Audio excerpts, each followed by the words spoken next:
and I'm looking west, and I'm right there, and I'm looking out to be along the Very good. We are going to start in just a moment.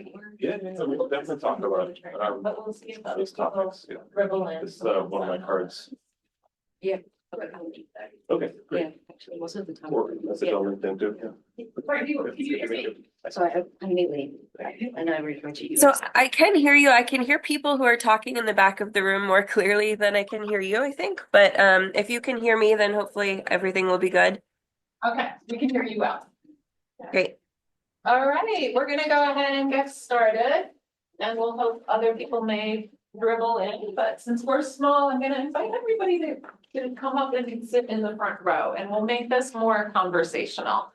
Because How are you? with a small group, it's just gonna be more helpful that way. So everybody, come on Doing up. all right. Thanks. What we'll do is we'll actually push these chairs back a little bit and kind of create a little bit of a circle.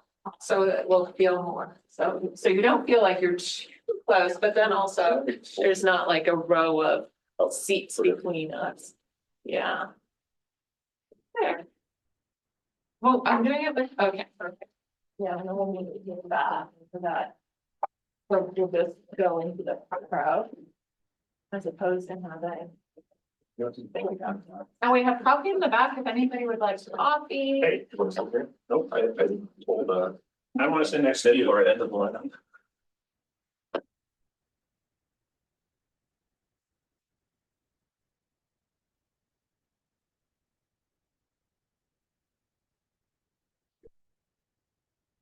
Oh, in terms of geography. Ordering, yeah. Yeah, I know it's okay. I think it's quite all right. Yeah, yeah. Yeah, that's all. I think I wrote up a little of the chair. Oh, yeah, so we're not. And it's like a little awkward. So we move forward. I hope that fits it. Is that better? Sit down. Yes, better. Yeah. Oh, wow. It's a, yeah, What is? It's John. you just, it says chat on you. And reaction chat. It does. We could change the seats. These seats, I think if you, one more inch maybe. Yeah, just come forward a little. it's just John and Hunter, right? Yeah, Or we move to the better, sides. good. Good.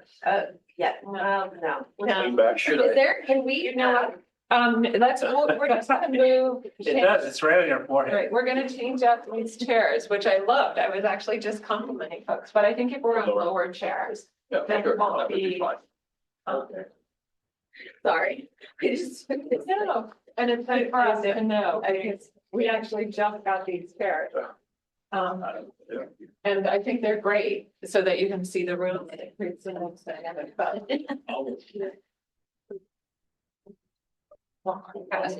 Yeah, I just. And actually, again, that creates more of a feeling of perfect connection between us. All right.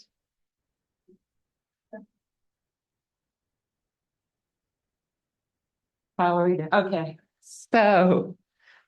Hello again. Welcome to American University's, the School of International Service. And thank you all so much for coming for this conversation around the release of the Asia Foundation's report on critical issues for the United States in Southeast Asia. My name is Piper Campbell. I am chair of the Department of Foreign Policy and Global Security here at the School of International Service. I also am very proud to direct the ASEAN and Indo-Pacific Studies Initiative. And AU's, what used to be called the ASEAN Studies Initiative, was the first in the United States, first university in the States to look at and focus on the importance of Southeast Asia. And so given that the emphasis on the importance of Southeast Asia and understanding Southeast Asia in its own right is such a strong emphasis in this report, I think it's extremely appropriate that we have the opportunity to do sort of a second launch event here at AU. And so thank you to people who are in the audience. Thank you to people online. And thank you to folks who may have to take the opportunity to watch this event after the fact. With that, it is my honor to hand over to the man who was my boss for this effort, John Brandon. Thank you, Piper. Is this working? You gotta push the thing this up. Yeah, it's Yeah. working now. Thank you very much, Piper, and good morning, everyone. Yes, I'm very pleased to be able to join 4 other task force members that who participated in producing this report. We call it Critical Issues for the United States and Southeast Asia. And this was this took place over an 8-month period. We had 4 meetings and totaled about 15 hours. And we discussed very intensively what we thought were the most critical issues for the United States in Southeast Asia, and to help improve its relationship. And so I'm pleased that there's 5 of us here today, 4 in person and 1 virtually, to talk about what these issues are and to give you a broader sense. I think one thing that is important to note, a lot of times when people talk about U.S. interest in Southeast Asia, they tend to talk about it using the framework of U.S.-China geopolitical competition. We did not look at it that way. We wanted to look at Southeast Asia in its own right and what are the challenges and opportunities that the region presents, and how the United States can be helpful towards the region also, and where there can be mutual benefit. We were all in agreement when discussing the issues that the most important issue of these critical issues was the U.S.'s economic and trade relationship with Southeast Asia. At least I've described it as with U.S. policy being a 3-legged stool, where the economic, the leg for the economics and trade was a bit of the shorter leg in comparison to the other 2. And we felt that needed the most attention. And so we're very pleased to be able to have Ted Osius, who's president and CEO of the U.S. ASEAN Business Council, who also was a former U.S. ambassador to Vietnam, to talk about that. Just one final word before I hand it over to Ted is that we also we all work for various institutions. Both the task force is comprised of people both in think tank, academic, NGO, business community. And what we wanted to make clear is that these views are our own. They're not meant to reflect the views of the Asia Foundation, American University, or any other institution. And so this is something that we've produced ourselves in our own personal capacity. With that, let me turn it over to Ted Osius. And Ted, thank you very much for joining us this morning. John, thank you. And Ambassador Campbell, my good friend, thank you for pulling this together. Hunter, Courtney, very good to be up here with you. And happy Halloween. I'm wearing a red and orange tie. My children are very, very excited. It's probably their favorite day of the entire year. So I'm going to give a little context and then lay out a few recommendations on the economic piece, which, as John said, is kind of the short leg of the stool. It's where we're, I think, falling down the most and where we have the largest number of opportunities. So let me talk first about the opportunities.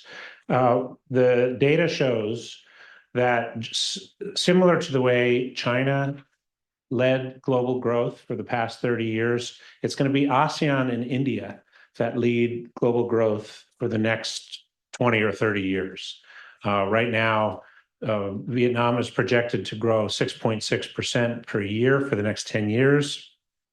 Philippines, something like 6.3% for the next 10 years. Indonesia, 5.7%. ASEAN overall between 5 and 6%. That's 300 million people, very soon to be the 4th largest economy on the planet. And companies are reacting. A lot of companies seeing what's happening in the relations between the United States and China, and the challenges within China and the challenges to China's economy and the slowdown of growth in China, have been pursuing China plus one strategies, or sometimes China plus two or China plus three strategies to strengthen the resilience of supply chains, to navigate this complicated relationship with China. And as a result, total exports from ASEAN will grow 100% by 2030. That's 3 times the overall rate of global growth in exports. In the last couple of years, OECD headquartered companies made twice as many investments in manufacturing in ASEAN than they did in China, 55 billion versus 21 billion. And the flows of foreign direct investment into all of Asia have declined, except for ASEAN, where the FDI flows are increasing rapidly. And the data is on page 13 of this report that you have. ASEAN's also becoming more of a leader in shaping the rules of the road when it comes to trade, business, and commerce. And this is a big shift from before, where they really were followers. Now they're leaders. The ASEAN as a whole, and this dates back to the time when Ambassador Campbell was in ASEAN, has really accelerated efforts to streamline regional trade efficiency and to boost its global competitiveness.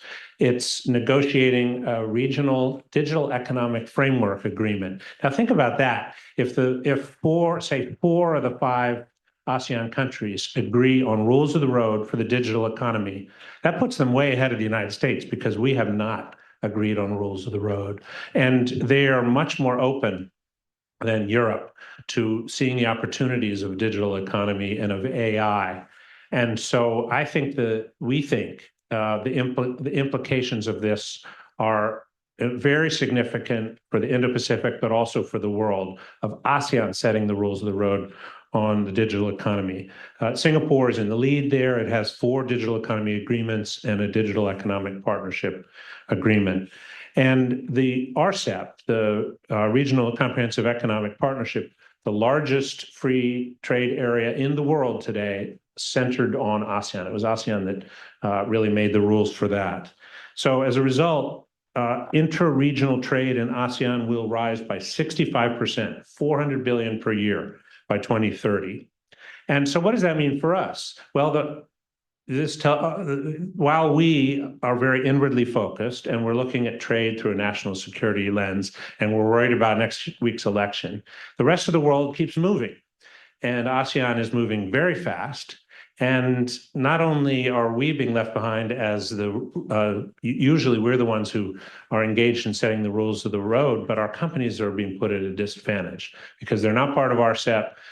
We're not at the table when it comes to setting the rules of the road. And so our conclusion in the report is, if the US government is not finding creative ways to influence the rulemaking process, then US companies have to find ways of ensuring they're not at a disadvantage. Another way of putting that is that if governments can't lead, then the private sector has to. So with that in mind, we've come up with 4 kind of buckets of recommendations. One is to negotiate new trade agreements.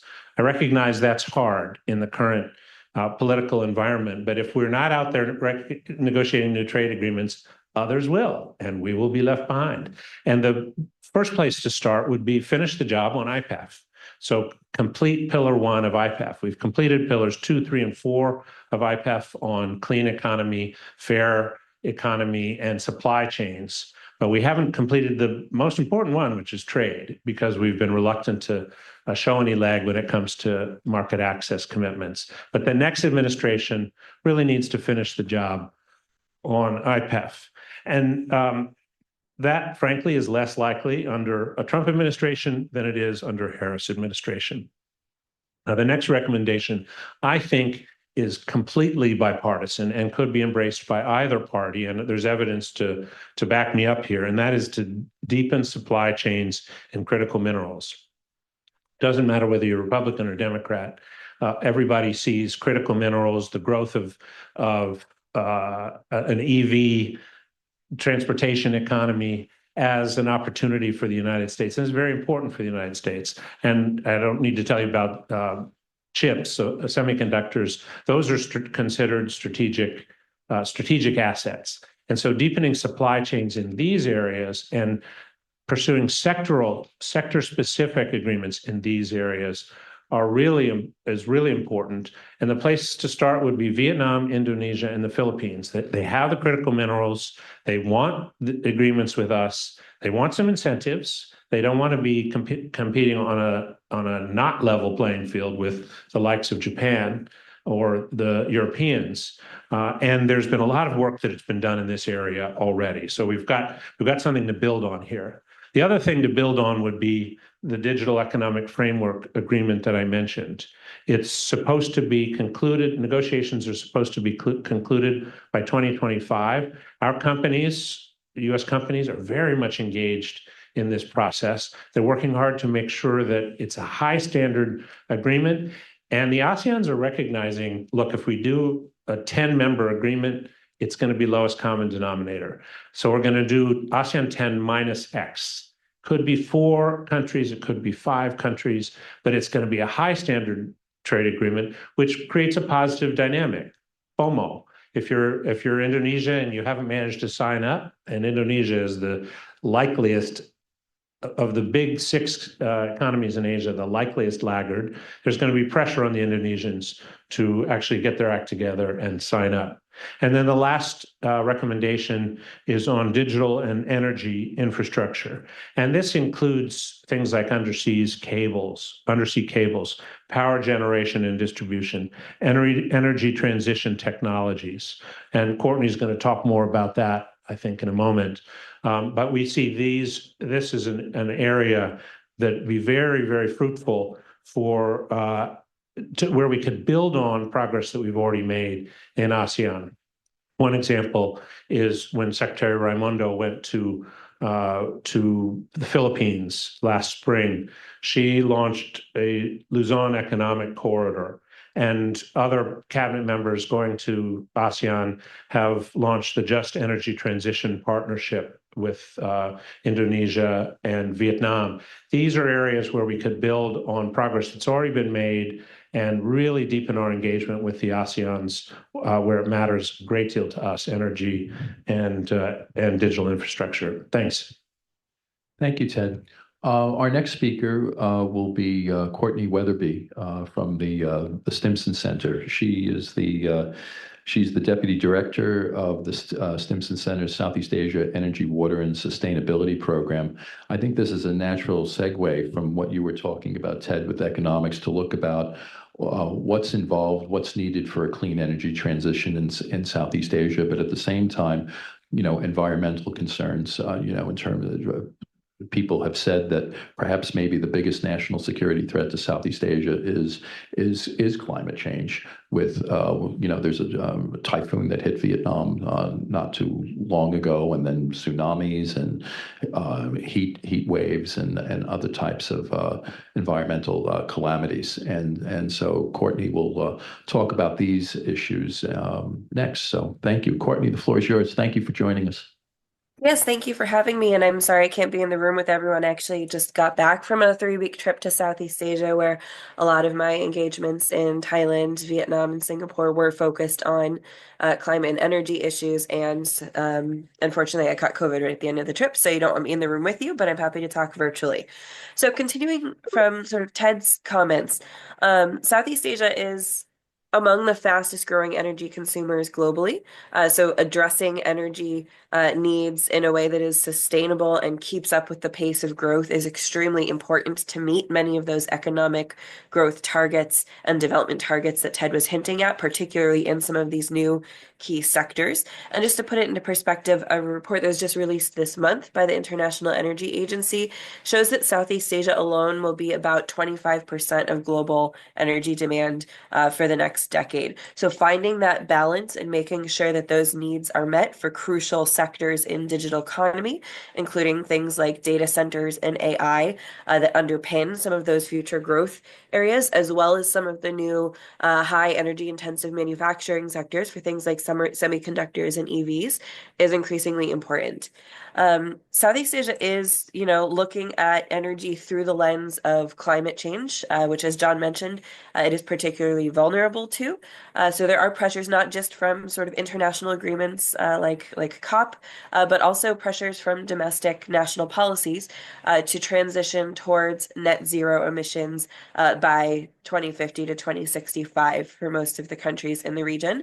They've all set out very clear targets for emissions reductions, and the power sector is a key target of this given its prevalence, particularly due to dominance of fossil fuels in Southeast Asia as a carbon emissions vector.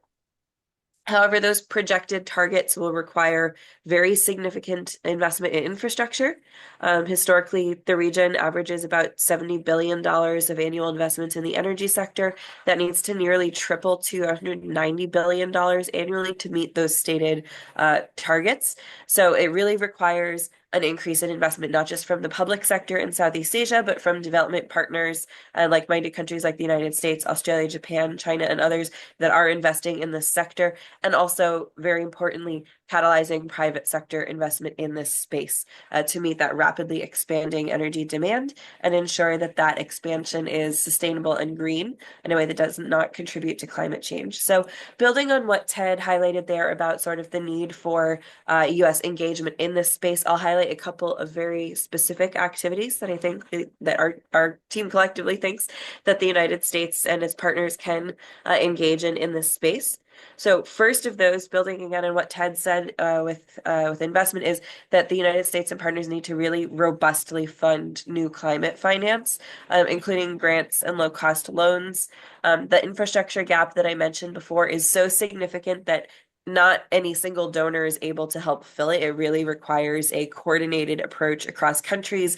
And even within the context of geopolitical competition, there is space for the United States, China, and other players to all engage constructively in this sector.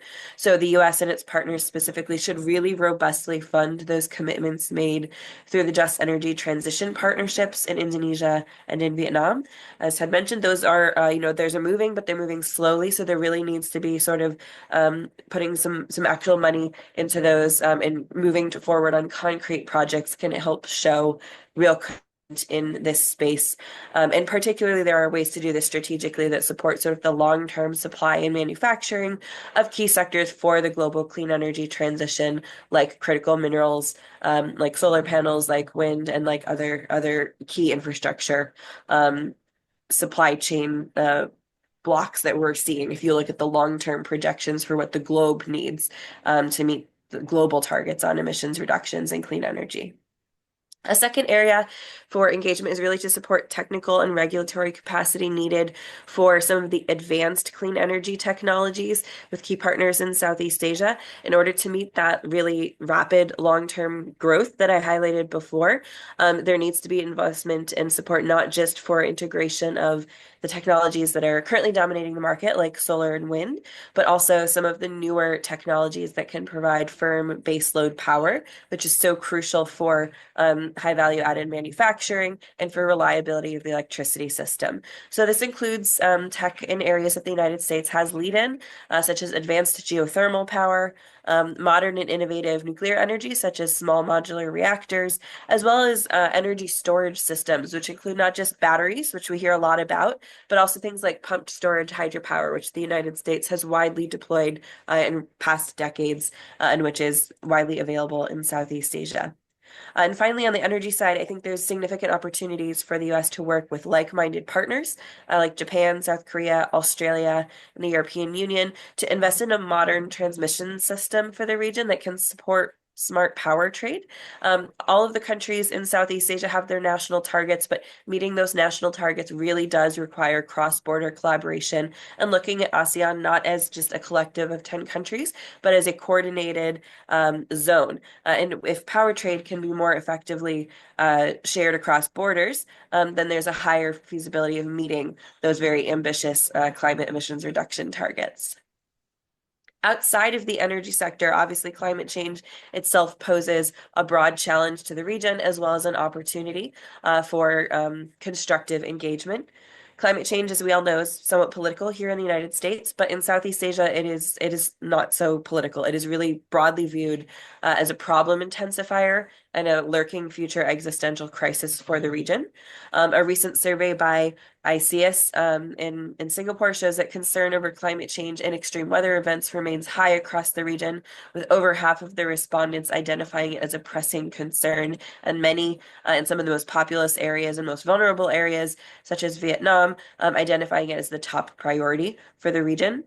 Southeast Asia is currently home to nearly 700 million people, but projections for both 1 meter sea level rise and population indicate that over 400 million people by 2100 are going to be living in coastal areas that would be deeply affected by climate change if the current projections for sort of worst case scenarios of 1 meter or more of sea level rise play out.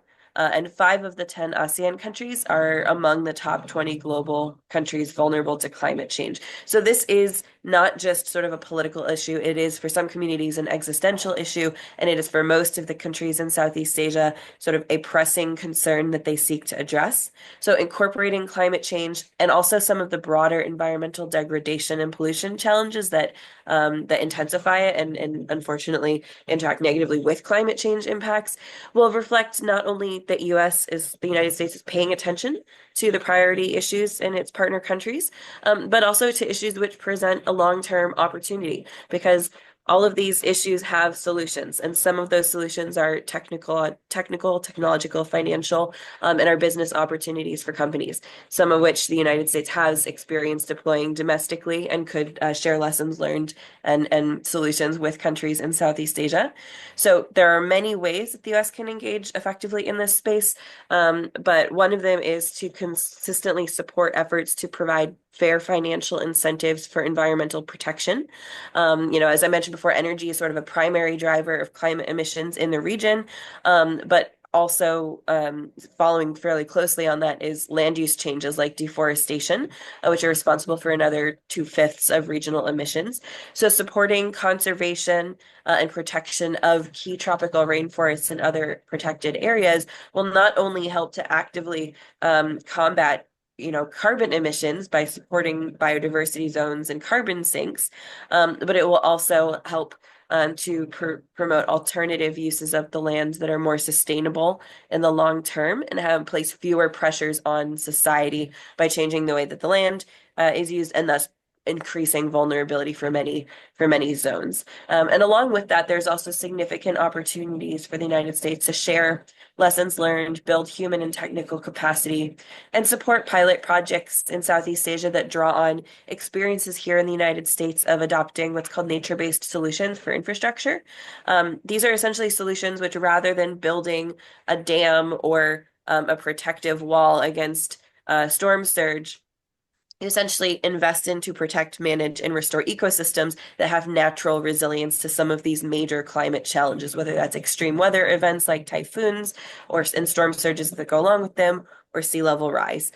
So investing very clearly and early in some of these alternatives can help build longer term resilience and viability for Southeast Asia. And I'll go ahead and pause there. I think there's obviously many other areas we could talk about, whether you're thinking air pollution or plastic pollution, but these are some of the most obvious and immediate opportunities for the United States and like-minded partners to support Southeast Asia. Thank you, Courtney. 25 years ago, when I would travel around Southeast Asia, there was a lot of criticism saying that the United States didn't treat ASEAN, the Association of Southeast Asian Nations, in sort of a more comprehensive, integrated fashion, and really looked at it as a series of 10 bilateral relationships. I think that's changed. It began with the Obama administration, but the question of whether it's been sustained and it's been even, or if it's improved over time, I guess people, can question. But Ambassador Piper Campbell wrote the section on, along with Edmund Sim, another member of the task force, about how we can help promote a strong, independent ASEAN and how that's a benefit to U.S. as well as global interest. And so, Piper, please, the floor is yours. Thank you, John. And good morning, everybody. Really happy to see you here and happy to be part of this report presentation. I think in some ways, this portion of the report on supporting a strong, independent Southeast Asia is both the most academic and the most obvious or practical part of the report. In that having a Southeast Asia which is strong and where the individual countries as well as the region as a whole feels that they have agency in their lives and in these issues that we've all discussed, which are so important to them as countries and as people in those countries. As my co-author, Ed Sim, noted in introducing this portion yesterday, the things we wrote about seem self-evident to us.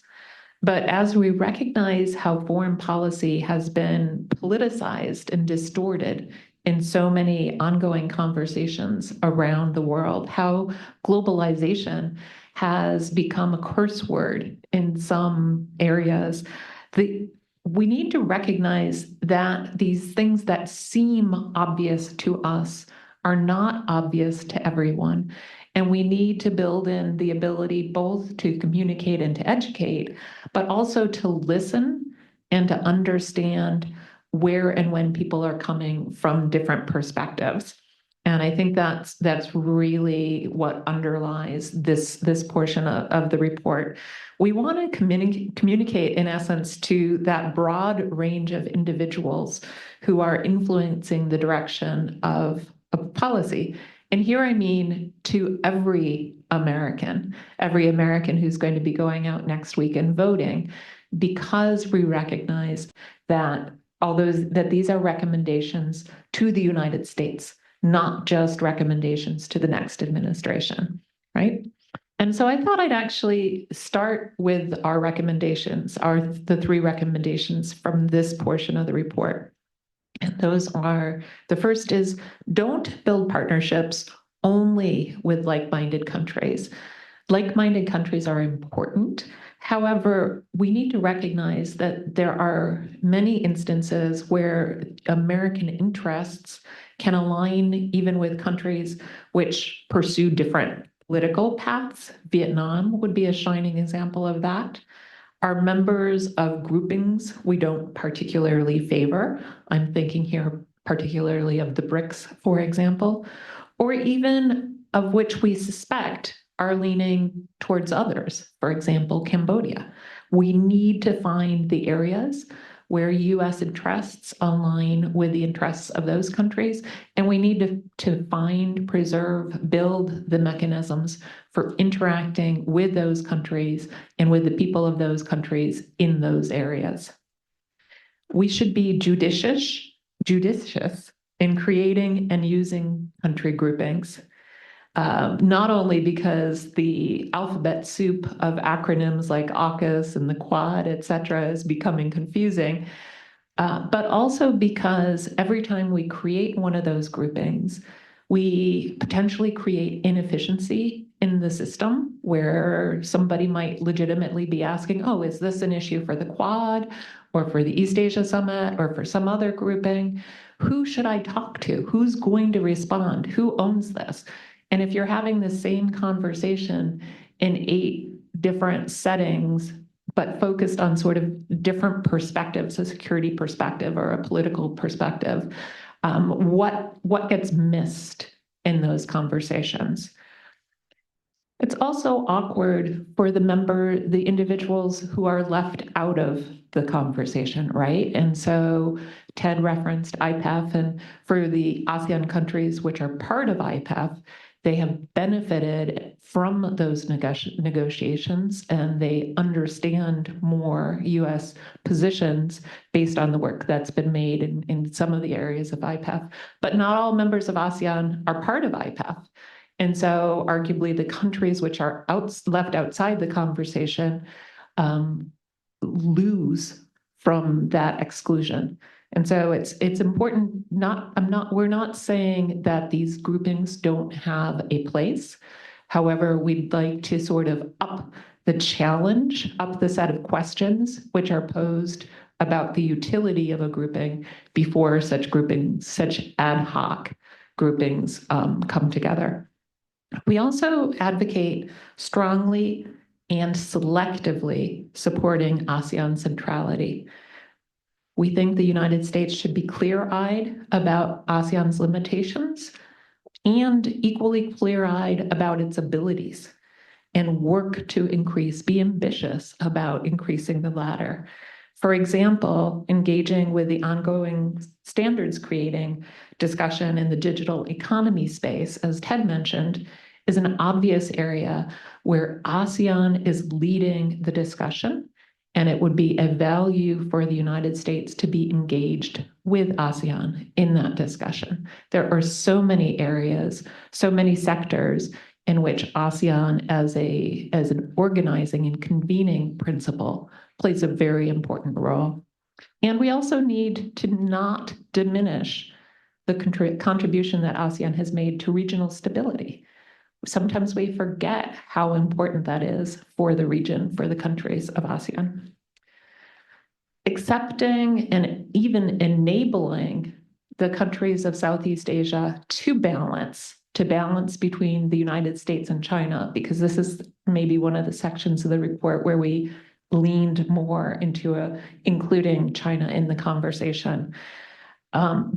Accepting that the countries will balance, will hedge, benefits the United States. And this was something that we think, again, it's sort of practical, but it's really important to say, to name. And it benefits the United States in 5 different ways, really sort of ranging from the sociological to the very practical.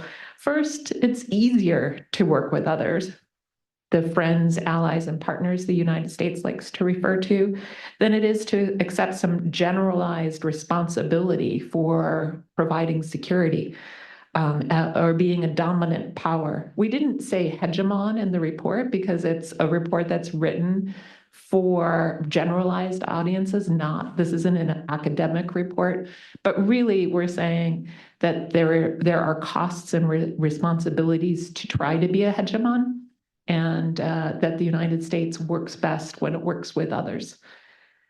This also creates more space for the United States to voice expectations with regard to what the actors in the region should be doing for themselves, right? Rather than being the parent and saying, we'll take care of everything.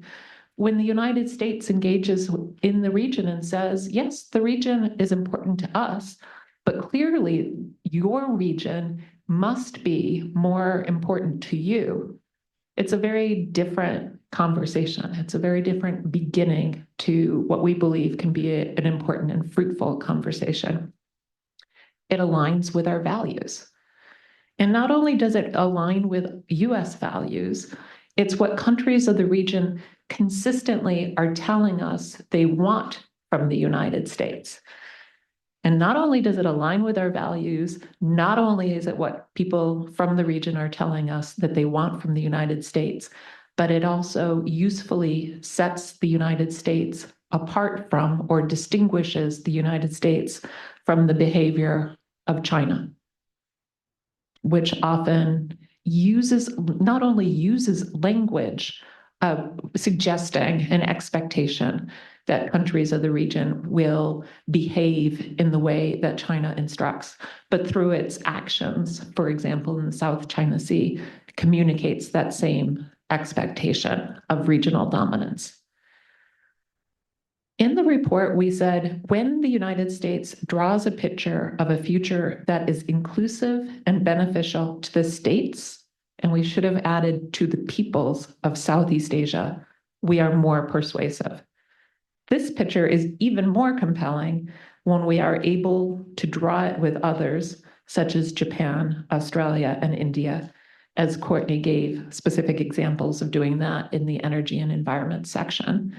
And this, we believe, would be good policy for whichever party leads the next US administration. Thank you, Piper.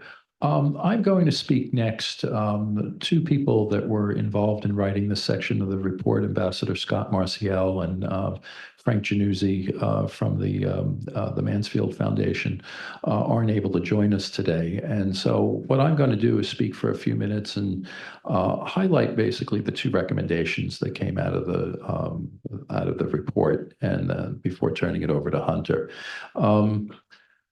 By and large, standing up for democracy, human rights, and good governance has won respect and admiration in some quarters of Southeast Asia, and has also strained our diplomatic relations with various Southeast Asian governments and in other instances. I mean, one instance that going back a ways that I think people felt really good about was how we helped promote democracy in the Philippines, the People's Power Revolution in the mid 1980s. Indonesia, after the fall of Suharto in the late 1990s, are, I think, two examples where civil society, by and large, was feeling constrained, and that the way their country was governed was no longer tolerable for them. That they didn't feel that they had a viable stake in the political, economic, and social life of their nations. But then sometimes, we could be accused of not applying the same human rights standards to Vietnam, and when Cambodians could have a grievance against that, but there are national security reasons that the United States might not necessarily look the other way, but might not necessarily apply the same kind of sanctions or criticism. We were in agreement that the punitive measures to promote democracy and human rights and good governance can have limited utility. Sanctions can have little impact when U.S. economic influence is limited. An example of that, and the most egregious example of human rights abuses in the region is in Burma, Myanmar. Since going on for a long time, from 2012 to 2021, there was some rays of hope for the country, and that it was sort of, at least, if not becoming as much democratic, at least pluralistic. And that was basically turned on its head with the February 1st, 2021 coup in Myanmar. The United States had limited ability to. They could impose sanctions. It was easy for us to do, but it was a country where their total foreign investment, the United States investment, represented 0.4%. And so economic leverage really wasn't there. And you couple that with other neighbors. I think that even though Burma, Myanmar was not fully integrated into the global economy, it was certainly well integrated in the regional economy, not only with its ASEAN neighbors, but with China to its north and India to its west. And when that, people used to use back in the 80s and 90s, the South Africa analogy. Well, countries in surrounding neighbors of South Africa were equally appalled by apartheid, and therefore they were willing to impose the same sanctions. That ultimately put pressure on the country, and South Africa was much greater integrated in the global economy than Burma, Myanmar has ever been. we felt that the United States should bolster efforts to address the Myanmar crisis by offering more support to pro-democracy groups. And one thing to do is maybe is to appoint a special envoy to Myanmar. Again, we did have that at one period of time, but to do it again, to coordinate within not just the State Department but other departments in the U.S. government, and including the White House, and so that envoy could also engage with other stakeholders in the region. I think this gets to Ambassador Campbell's point about there's a 5-point consensus towards the country, which really is not very effective, to be quite honest, after almost 3 years. Maybe where we selectively deal with countries that want to see change in Southeast Asia, to work with them and to work with other stakeholders. Japan would be a good example of that. But I'm not excluding countries like China, which indeed have interest. But I think that doing this and working with ASEAN so that it doesn't look like a U.S.-led effort, I'm not sure that would be as effective. But yet the United States does have a role. The other recommendation that's in the report is that there's an issue that's relatively new, that's receiving increasing attention, but maybe the general public doesn't know about it as much yet. Is the cyber scam centers that are in Southeast Asia. They're largely in Myanmar, but they're also in Cambodia, and they're, pardon me, and to a lesser extent, the Philippines.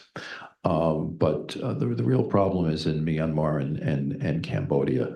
And what need to do is it's not just ripping off billions of dollars in the region by people who are Southeast Asian citizens of Southeast Asia, but it's also including Chinese and also Americans and elsewhere from around the world. And so how can we elevate this issue within the U.S. government, and to be able to take a multi-pronged effort to tackle cybercrime? I think one of the best ways to maybe be able to do this is this is where it could be ASEAN led, or at least by some select countries that would be ASEAN led. That would allow maybe the U.S. and China to be able to come into it and to be able to collaborate together. As we know, U.S.-China relations are very strained, but at the same time, perhaps this could serve as a confidence building measure in working in preventing, because I think regardless of Chinese and American views of our bilateral relationship and how we want to see the region evolve, I think we can be in agreement on this issue that we don't want our citizens ripped off of their life savings. So this was another recommendation that we came up with, and we hope that the next administration would look at this issue more closely and more seriously. So let me stop there and turn it over to Hunter Marsden, who is going to talk about maritime security in the region. And Hunter is you're writing your PhD. You're almost done. I finished writing. You finished writing, and so you just need to defend. So, but from Australian National University, I first met Hunter when he worked at the Southeast Asia program at Brookings, and he continues to follow the region very closely, and then is becoming prolific in his writing. So, Hunter, the floor is yours. Thank you. Thank you, John, and thank you for all the support and for including me in this fantastic report. It's been a joy and a great learning experience to participate in the task force with such esteemed colleagues like Ambassador Osius and Ambassador Campbell here, and my colleague Courtney online, as well as the rest of the task force who's not able to be here today. My section of the report dealt with security threats to U.S. interests in Southeast Asia, and it focused on maritime security. But before I get to why we focused this part of the report on maritime security, I just kind of want to lay out a structural diagnosis of the regional security environment. So first, as others on this panel have already noted, Southeast Asia is of vital importance to the United States, to U.S. consumers, and to U.S. security interests for a range of reasons that we felt should not simply be self-evident, but were worth restating more fully. So first of all, Southeast Asia is home to a youthful population of over 380 million people under the age of 35, as well as one of the world's fastest rising middle classes, expected to grow to nearly 350 million by 2030. The combined GDP of the region, which Ambassador Osius has already noted, makes it the 5th largest in the world, soon to be the 4th largest regional economic bloc by 2030. And for U.S. exporters, the region is the 4th largest source of our exports. So for all of these reasons, we felt Southeast Asia is critically important and perhaps not getting, I shouldn't say perhaps, I don't think it's getting the recognition it deserves in Washington or from American voters more broadly. So I think this is a really timely and important report. The second sort of point to emphasize when you look at the region and try to diagnose some of the broader issues affecting U.S. foreign policy around this pivotal moment is the relative decline of U.S. influence in the region. So one of the polls and surveys we looked at very closely and cite throughout this report is that by the ICS USAF Ishaq Institute. And I think it's important to remind ourselves not to sort of overreact to this. The poll sort of goes back and forth dramatically year to year. But one trend line that I think is worth noting is the respondents who are asked who the most influential economic power in Southeast Asia is. By and large, the United States is not high on that list. So this past year, only 14% pointed to the United States as the most influential economic power, while 59% answered with China. And that trend line is pretty consistent. One more worrying data point from that survey was when asked whether ASEAN should choose the United States or China if forced to choose. So we can sort of pick apart that question on its merits. But when asked if they were forced to choose, a slim majority now indicate that they would prefer China to the United States. So I think it's important to note this in light of policy prescriptions this report makes. The U.S. does not have the primacy or hegemony that Ambassador Campbell noted in her remarks to sort of dictate a unilateral foreign policy vision for the region. And third, looking to security threats that affect U.S. interests as well as the security of Southeast Asia. Initial drafts of the report touched on the threat of a nuclear North Korea, China's intimidation and coercion directed at Taiwan, and also the lingering threat of radical terrorism and piracy, as well as, I would note, illegal and underreported fishing throughout the region, which affect the livelihoods of a number of Southeast Asian fishermen. But beyond that, this report focuses on the threat to maritime security, primarily as exemplified by some of China's recent actions. So in June and July, the Chinese maritime militia harassed a Philippine Coast Guard vessel trying to resupply the BRP Sierra Madre at Second Thomas Shoal. Now, this has been a consistent hot point, potential flashpoint in the South China Sea. And in recent years, China has made clear that it is really unwilling to accept Philippines' territorial sovereignty over this submerged reef, which it's maintained for the last couple decades. Secondly, in August, the Chinese Coast Guard rammed another Philippine vessel, which was monitoring Chinese activity nearby around the Sabina Shoal. So we see that Beijing has really applied its coercion most clearly to the Philippines in its efforts to monitor its own exclusive economic zone. But also this extends to Vietnam. Just last month, Chinese detained Vietnamese fishermen and beat them with steel pipes. And this has really become a point of grave concern to Vietnamese and the Vietnamese government. But like I said, it also affects the daily livelihoods of so many Southeast Asian fishermen who depend on fishing for both their revenue and their protein. So how is the U.S. to respond to these security threats in the region? The report notes and commends some of the progress made in recent years. Firstly, the doctrine of integrated deterrence, which the Biden administration has fleshed out with the likes of minilaterals and relying more and more on the role of allies and partners in upholding the regional security vision. So some minilaterals include AUKUS, the U.S. Philippines, Japan trilateral, the U.S. Korea-Japan trilateral, which the administration has bolstered, as well as the recent emergence Squad, which is the Philippines, U.S., Japan, and Australia, which first met on the sidelines of the Shangri-La last year. Secondly, we call for a need, again, which should not be self-evident, of sustained high-level engagement from U.S. government, which I think has been lacking in Southeast Asia. That extends to diplomats, whose posts have largely gone vacant under the last Trump administration, and that could potentially be a point of concern in its absence once more if Trump is elected. But even under the Biden administration, diplomatic appointments have been slowed, and this is really an issue for U.S. credibility and presence in the region. I think John and Ambassador Campbell both mentioned the short leg of the stool when it comes to U.S. economic engagement in the region, but also showing up in ASEAN and two ASEAN summits matters. President Biden skipped ASEAN and the East Asia Summit for the second year in a row, downgrading representation to the level of Secretary of State and previously Vice President.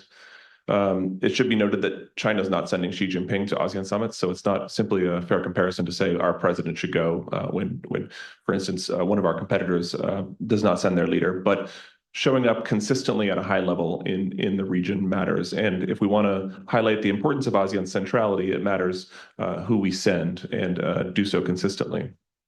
Along those lines, a third point when it comes to U.S. policy is the need for a better communication strategy, and one that addresses that U.S. and Southeast Asian regional perspectives on the likes of China are not always mirroring one another. So this ICS USAF Ishak Institute poll is emblematic in this regard, that China is not universally seen as a security threat. So we should be cognizant of that when engaging with allies and partners in the region.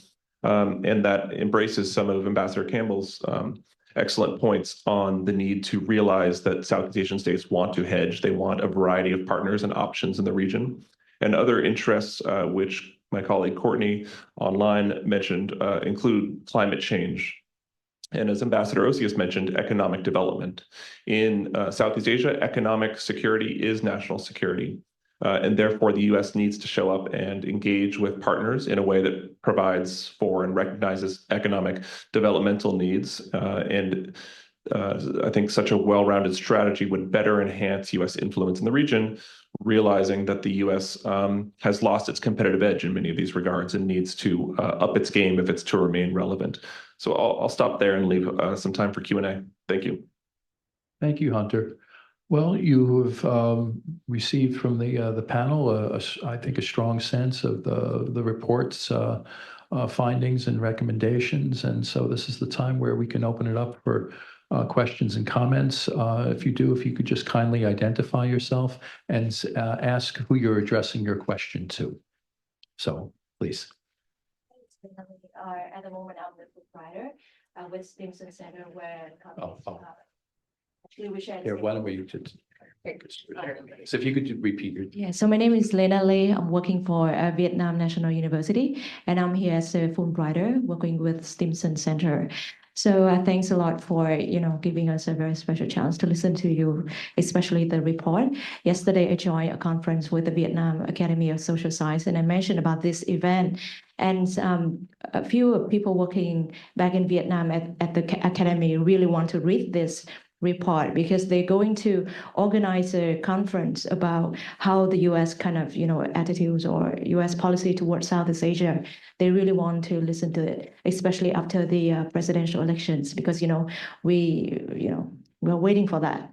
So about your report, what I will want to ask you about, you talk about the engagement of U.S. in Southeast Asia. One areas I'm thinking of is education. I think, to implement projects involving the U.S., we need personnel, especially in areas like digital transformations, energy transition, and even when TED talk about rare earth technology, we know that Vietnam has the second largest rare earth in the world, but we don't know how to, use it, how to exploit it, how to produce it. And also about semiconductor and cybersecurity as well. When my college here, Courtney mentioned about this, because actually I have to tell you, I'm a victim of cyber scam when I'm in Vietnam. So not only me, many people are now suffering from it. So we really care about it. But I think back to my questions about education engagement, because in reality, the range situation shows that providing scholarships alone is not enough. And support for training programs should go beyond just few fully international institutions. In Vietnam, we have Fulbright University, but I think it's not enough because there are so many talented and many students, they're actually learning from kind of public school. However, all the kind of course and curriculum, they're very, outdated, especially those in technologies fields.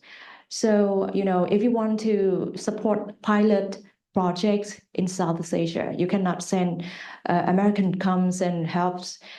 And then I think American also expect partners who are independent, who are resilient. So I'm thinking of why not about education, but shouldn't just. I know I come here thanks to Fulbright fellowships, but I think scholarship is not enough. That is the first thing. The second thing I would like to mention here I would like to know about, do you, every people here, think about the challenges that the US government might have to cope with in 2025, apart from kind of political system here or any kind of changes here in the USA. But think about nationalism.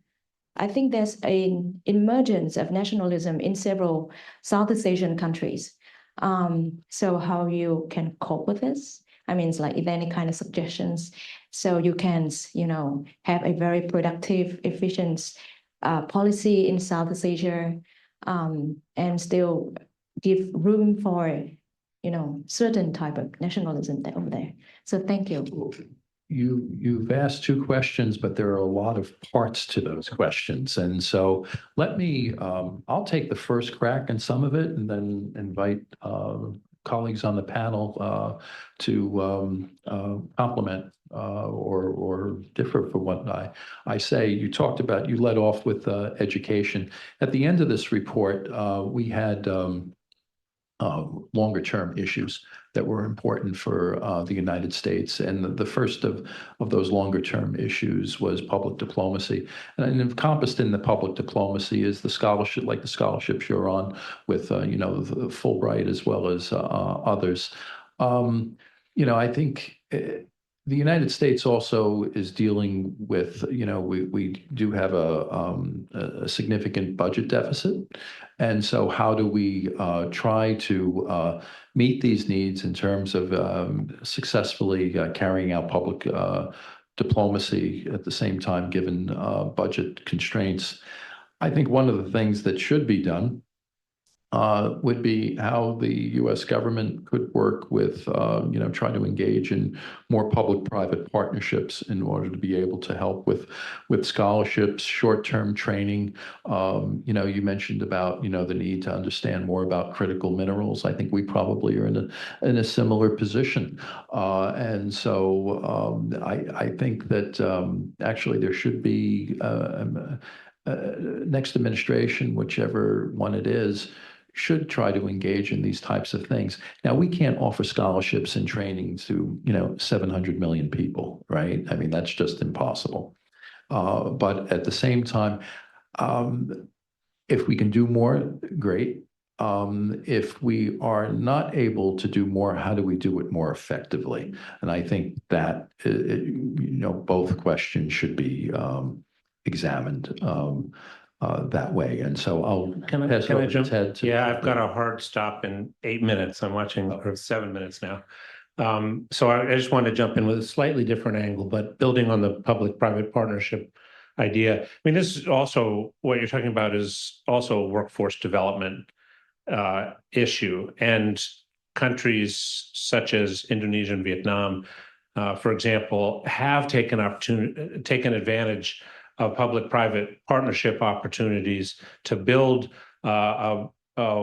innovation-ready workforces. In Vietnam, this started when Intel got going on the higher education engineering partnership, and they created a consortium using USAID money. As a start, they created a consortium of 17 companies and 16 institutes of higher education, and they built a big cadre of engineers. And now Vietnam wants to train another 50,000 engineers, plus 5,000 experts in AI. And you can't do that all. You won't be able to do that just with public sector money. It's not enough.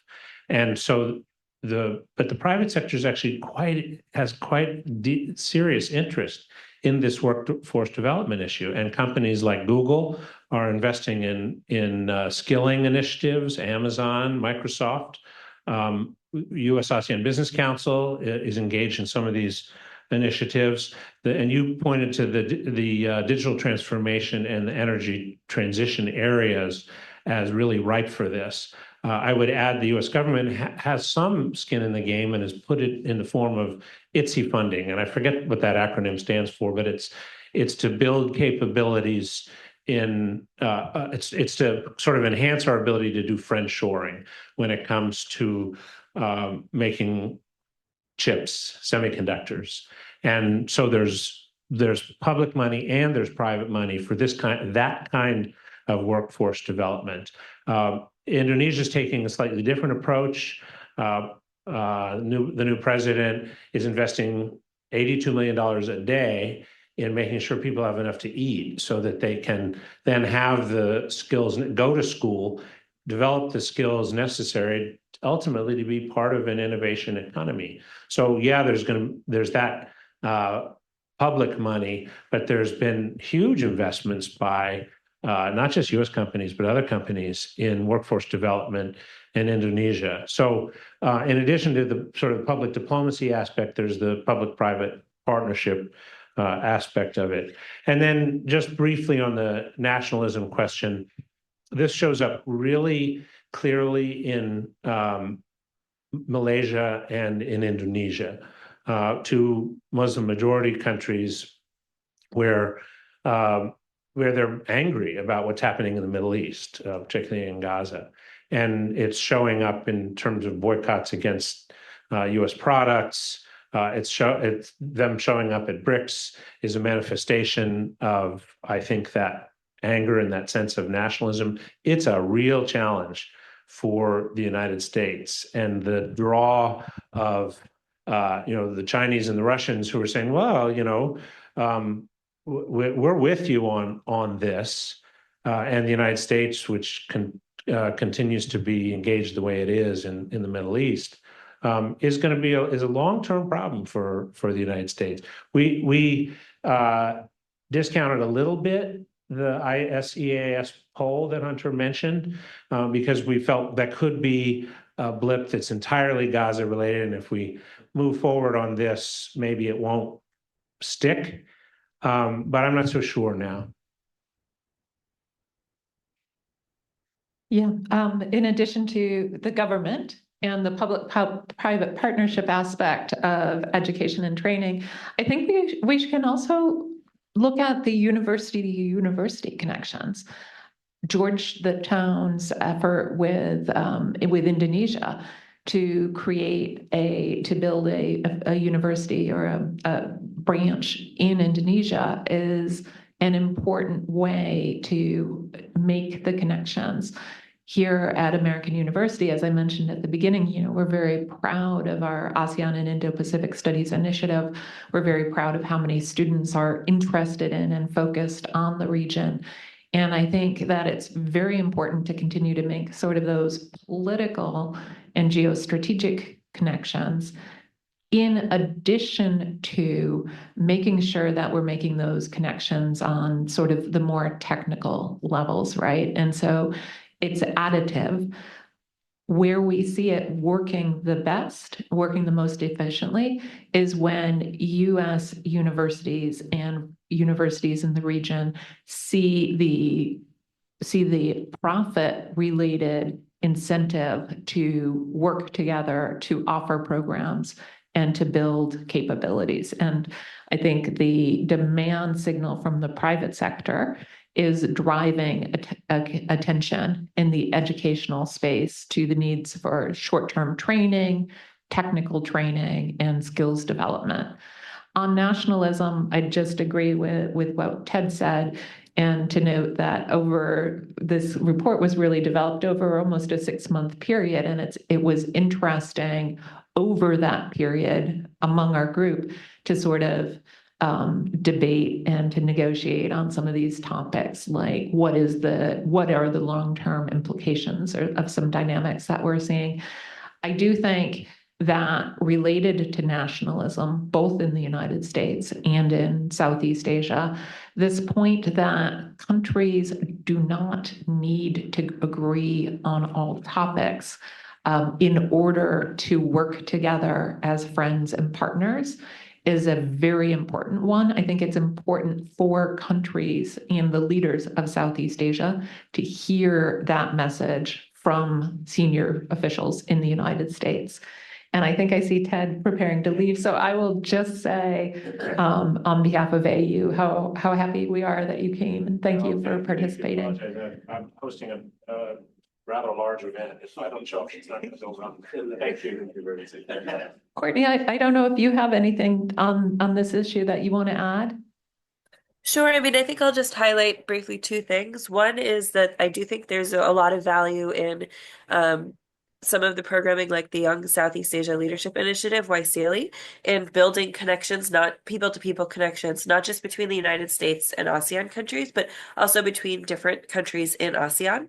I was just hosting a conference actually on the cyber scam issue that Elena and others have mentioned today, a couple of weeks ago in Thailand. And we were able to bring some of the YSEALI participants who had done really innovative work in this space, designing games to educate people about how to avoid cyber scams. And that type of programming is available in part because the US does come in, even if they are with sort of short-term initiatives, to provide opportunities for young voices, rising voices, to build bridges across countries, and to engage with others across ASEAN. So I do think continuing to fund those types of programs that build people-to-people and soft skills as well as technical skills is quite important, and is really sort of a good example of what is often sort of a low-funded effort from the United States government, but with high impact.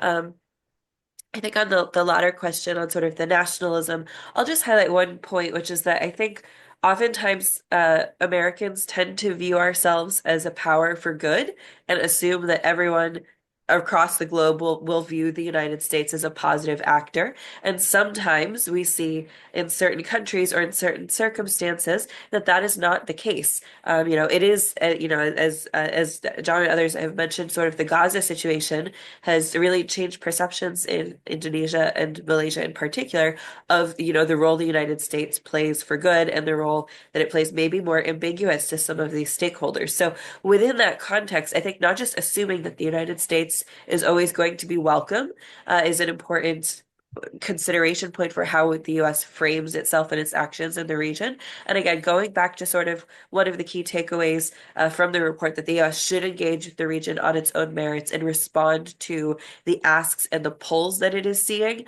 not simply coming in and viewing things through geopolitical terms or in terms of U.S. interests, is quite important for building really long-lasting and forward-looking constructive engagements with stakeholders across the region, whether they're government or civil society or academic or just people-to-people ties. Yeah, just really briefly on nationalism, and then hopefully we can take a couple more questions. Ted already mentioned the cases of Indonesia and Malaysia, which I think are noteworthy. I also just wanted to highlight a couple what I think are successful examples of the U.S. sort of riding out different downturns in U.S. bilateral relations in Southeast Asia, which have do have a tie-in with nationalism here. And one is in the case of, and perhaps it's more of a populist example than nationalist. But I think it's still worth raising. So in the Philippines, under the 6 years of the Duterte administration, the U.S. Was frequently castigated as an object of as an irritant to the region and as a imperialist or colonial power. And the U.S., I think the U.S. government deserves some points for being patient with some of that heated rhetoric and maintaining direct channels of communication, sustained engagement, and providing assistance to the Philippines, despite some of the bilateral frictions. And in the end, that resulted in the suspension of the withdrawal from the visiting forces agreement. So that is, the Philippines decided to keep our visiting forces agreement, which underpins the bilateral security guarantee. And when that was announced was timed around the delivery of COVID vaccine equipment to the Philippines. So I think the U.S. Can lead with sustained soft power engagement and humanitarian assistance in that regard. And just last week, I believe, USAID Director Samantha Power was in Cambodia, which has also been a somewhat problematic relationship for the U.S. In recent years, with Hun Sen cracking down on NGOs and U.S. democracy assistance, repressing freedom of the press, et cetera. And the U.S., rather than sort of pack up and leave, has actually doubled down on its engagement with the country. And so on Samantha Power's visit, she pledged $50 million in aid from the United States, which I think is a signal of U.S. intent that we're not going anywhere. We will continue to work with partners that aren't always like-minded. And I think that that's one way to convince governments and also populations that have deep-seated nationalist impulses that the United States is also a force for good in the region. Just wanted to add with Cambodia is that with USAID doubling down, one of the things I think it gets to a messaging problem with the United States is that I learned a few weeks ago that they, with USAID assistance, they've eradicated malaria in Cambodia. And you're not going to do that if you're just going to pack up and go home, if you have differences where government relations are a bit strained. I think another thing to note is that even when relations are strained at a higher, at a leadership level, a lot of times the working level still sort of proceeds. I mean, I think Malaysia is an example of that, when under former Prime Minister Mahathir, when things became contentious during the Clinton administration. And I think it's also the same when there's been tension in U.S.-Thai relations on military to military and government relations. At the mid-level is really proceeded unimpeded, and so sometimes we need to look a little bit below the weeds to see on how things are working. Did you have a question? We're going to take 2 questions. Oh, okay. Sure. Yeah. No, sure. Yeah, hi. Thank you so much for this timely and really important discussion. I'm happy to be here. My name is Megan Ryan. I am, like Hunter, finishing up my PhD, and I focus on sort of sources of authoritarian resilience in Southeast Asia.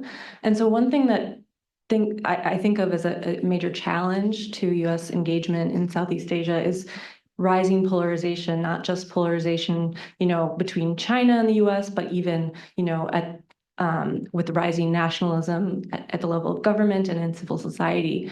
And it strikes me that the efforts that are ongoing and planned for U.S. engagement could be an opportunity to attempt to depolarize at different levels, in civil society. And I'm just wondering, what are some sources or issues that you think would be ripe for the US to engage with non-like-minded partners. Oh, sure. Hello, my name is Harith. I'm the graduate student here at SIS and also the student coordinator for the ASEAN and Indo-Pacific Studies Initiative. So I do have a couple of questions actually, just to build up on your question about rising polarization. I just want to get a little bit of comment on how we see now at the search of new leadership in Southeast Asia, where we have, Prime Minister Lawrence of Singapore, and then new president of Indonesia, Prabowo, and then Hun Manet of Cambodia last year, and last 2 years we have Prime Minister Anwar Ibrahim, and next year there will be a new administration in the United States. So I just want your comments on the dynamics of this, leadership, especially in concerning in relations to the U.S. and ASEAN relations.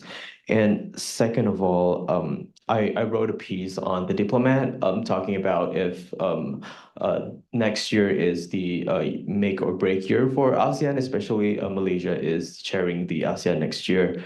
And talk a little bit about military junta in Myanmar and how there's no progress really made on that sector. And Malaysia Prime Minister Anwar Ibrahim has been really vocal for the past few years, and that's so to an extent of asking to carve out Myanmar from that association for quite a while until that thing is being resolved.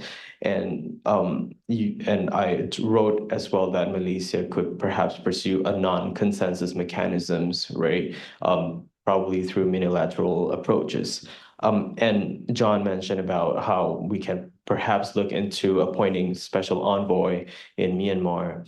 So I was thinking that what could really motivate or incentivize the U.S. to be more hands-on and to be more, involved in resolving this issue in Myanmar, in the light of new administration, whether it is Harris or Trump, right? So I think that's the question. I feel like people here have the chance to hear me often, so I should love to give you all the chance. Yeah. But at risk of going out of order here, and sorry, Courtney, if you wanted to jump in, I apologize. So on the Myanmar question first, I see things similarly, but perhaps a little bit different. I don't actually know if Malaysia should be held to such high expectations with regard to sort of being the make or break year for this crisis. I do note some of Prime Minister Ibrahim's comments on finding I forget his exact words, advocating a more flexible approach to the ASEAN diplomacy around Myanmar. As we know, Thai Foreign Minister Maris has noted the invitation to ASEAN partners under the Troika mechanism to take place in December around the Myanmar crisis. So that would include Indonesia, Malaysia, and Laos, if I'm not mistaken. And also perhaps other counterparts, including the Thais. So this could signal, a creative, flexible model. Hopefully, it won't repeat sort of the track 1.5 that skirted the ASEAN consensus and will reaffirm some of the principles I think that are established already in the 5-point consensus, which call for an end to violence first and dialogue between all sides.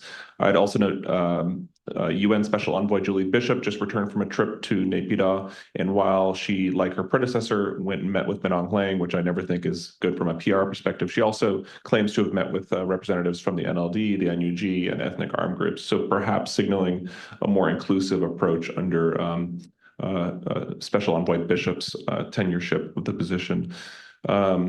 Aside from that, I wouldn't put all my eggs in the ASEAN basket for solving this, but in my mind, the Troika mechanism presents one such means of sustaining pressure on the junta, and in conjunction with something like a UN dialogue, I think that the U.S. Could perhaps play a side role there.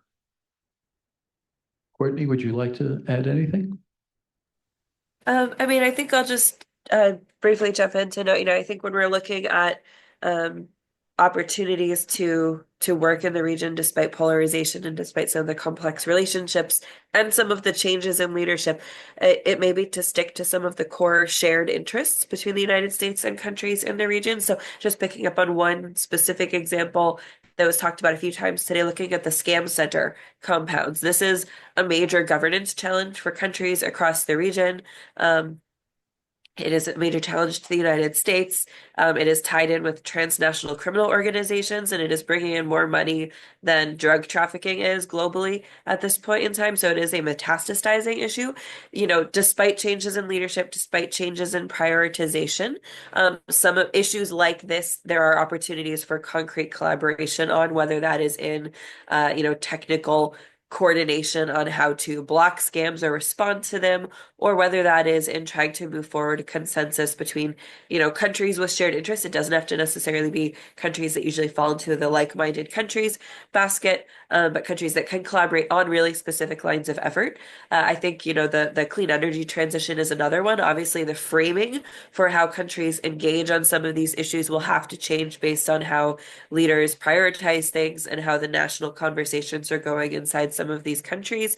But broadly speaking, ASEAN and the United States and others are interested in building a diverse and resilient supply chain because these clean energy technologies and advanced technologies that use critical minerals and things like that are so crucial to global economic development. So I think, it may require a little bit of shifting in how things are prioritized between countries. It may require partnerships with different stakeholders than normal, but there are a variety of key shared interests where we can continue to see progress despite leadership changes in the United States or in countries in ASEAN. I would just add on to what Courtney said in saying that, and we talked earlier about the possibility of making economic advances in some sectoral areas. And I think looking at the specific sectors where there are aligned interests and the ability to move forward, looking at some of the issues that Courtney mentioned around energy and the environment, and approaching them from a point of collaboration and sort of a do then say.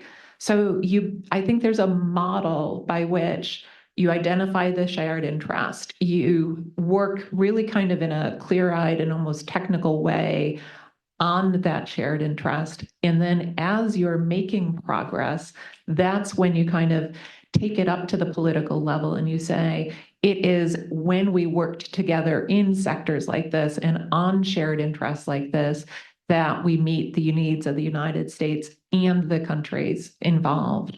And it's kind of in that very practical way that you depolarize some of these issues and perhaps insulate them as well from leadership changes, accepting that there are political transitions occurring around the world, and there will continue to be, but pragmatic cooperation where you can show the results, where you can show the reasons for continuing that cooperation, those tend to be the things that are insulated from some of those politics. And sort of getting to new leadership, if you look at Cambodia, you have Hun Manet. You also have other people who have assumed these ministerial and vice ministerial positions, who are more exposed, have been more exposed to the world and educated in the West, not just in the United States, but in Europe and Australia. But the jury is still out in terms of how will they govern over time. Piper and I were having a conversation with someone last Friday night, and it still seems that when it comes to anything regarding foreign policy, that former Prime Minister Hun Sen still pretty much calls the shots. Now, will that change over time? Time will tell. And so Hun Manet has not been in office very long. I think that Hun Sen and others, and other former ministers, don't want to be dealing with the day-to-day grind of leading a country or heading different ministries. So they'll leave that to a younger generation, but how that younger generation might slowly sort of institute reform remains unclear. You could look at the same thing. You didn't mention Thailand, and you have Paetongtarn Shinawatra, who, Shinawatra family is very familiar. I mean, they've been around for, in a leadership position, either through her father or her aunt for most of the last 25 years, or at least half of it. And so I don't think it's so much that the Shinawatras are going to change anything. It's more about the future forward parties. I mean, whether they're allowed to, if they're not disbanded by, constitutional court rulings. I think that what will be interesting in the next election is that you're going to have, I think, 3 to 4 million new voters in Thailand who have turned 18. My guess is that they're not going to vote for the more established elite in Thailand.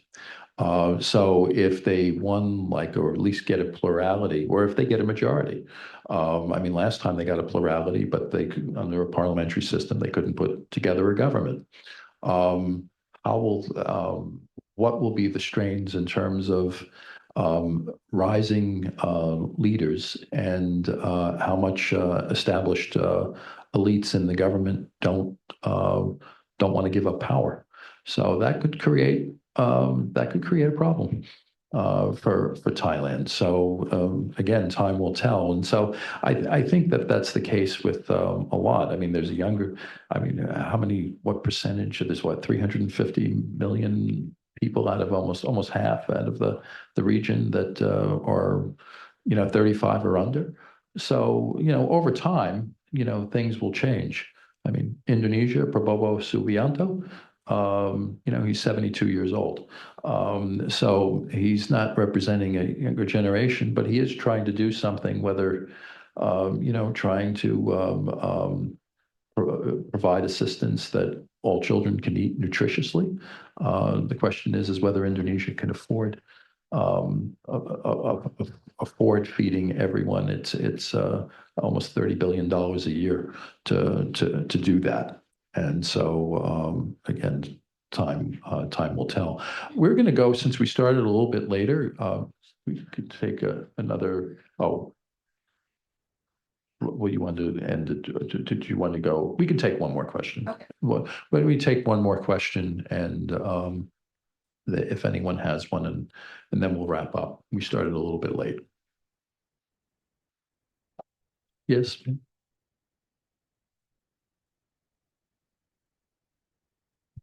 All right. I think it's more of some of the sharing instead of a question, because I think it's a very interesting topic for me, because I come from China, but I got educated in Singapore for my master's degree in public policy, and I worked for the some US based or US led companies, and also including the World Bank in Southeast Asia. And also this year I was a youth fellow on climate change with Asia Foundation. So that's also why I came to support. So I think even under the polarization that I do see some of, especially in terms of the public diplomacy, I do see a lot of active collaborations between China and the US in Southeast Asia. For example, I'm also involved in quite a lot of climate change related projects that's actually financed by some of the US foundation, including Sequoia Foundation, Rockefeller Foundation. So they are promoting the China-ASEAN kind of collaboration in terms of energy transition and climate change. Although it's probably more at the, for example, civil society or academia level, but I do see a lot of, I think, relatively positive signal even under the kind of political tension. So this is also for me to find a kind of niche where I can actually, because I have exposure to the 3 regions, so I really want to also find the niche where I don't need to have a lot of issues in terms of a lot of discussion about the US-China relation in ASEAN, and that it's more finding some of the common interests, just as what you just mentioned. So I think based on my experience, I think definitely climate change and renewable energy transition is where I currently see as the most kind of active area where like both the international development agencies, like I know there are also some of the collaboration from the development banks and also like even US aid in Southeast Asia with some of the like players from both regions. So yeah, just a little bit observation sharing. Courtney, would you like, in light of the comment, would you like to respond to it? Sure. I mean, I think I'll just agree. I think there is such significant need in the climate and clean energy space that there is scope for various actors to come in, and whether they're directly collaborating, whether they're simply working in complementary ways. I think there's clear opportunity for this area as a global shared interest to be one that can transcend politics. Whether it plays out at all levels that way is very difficult to predict. Obviously, under different administrations in the United States, climate policy, clean energy policy will look very different.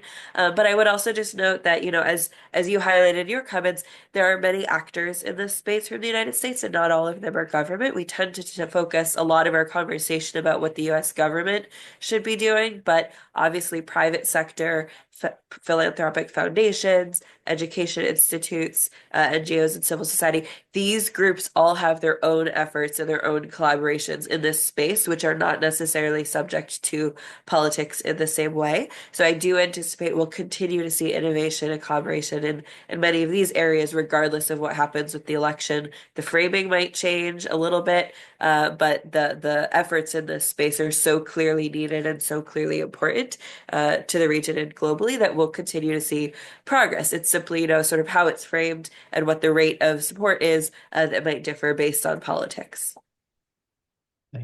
Thank you, Courtney. I think this gets back to the point that I believe Piper made earlier in this discussion, that this report, while indeed we want members of the next administration and Congress to read it, it's not solely for them. It's for the broader policy community and the general public. And we hope that they find the finding and recommendations encompassed in this report to be useful and important. With that, we have to end. I want to thank Ambassador Campbell for allowing us to hold this discussion here this morning at American University. It's always nice to come here, and I also want to thank not only you but our fellow panelists. Courtney, thank you for joining us from home, and Hunter Marston and Ted Osius, who had to leave us a little bit earlier. So with that, thank you for taking the time, whether you're here in the room, this room, or in the virtual room. And if you want to download a copy of this report, you can find it on the Asia Foundation's website. It's www.asiafoundation.org. And we hope you read the report, and we welcome any questions or comments that you might have in the future. So thank you again, and please join me in thanking the panel.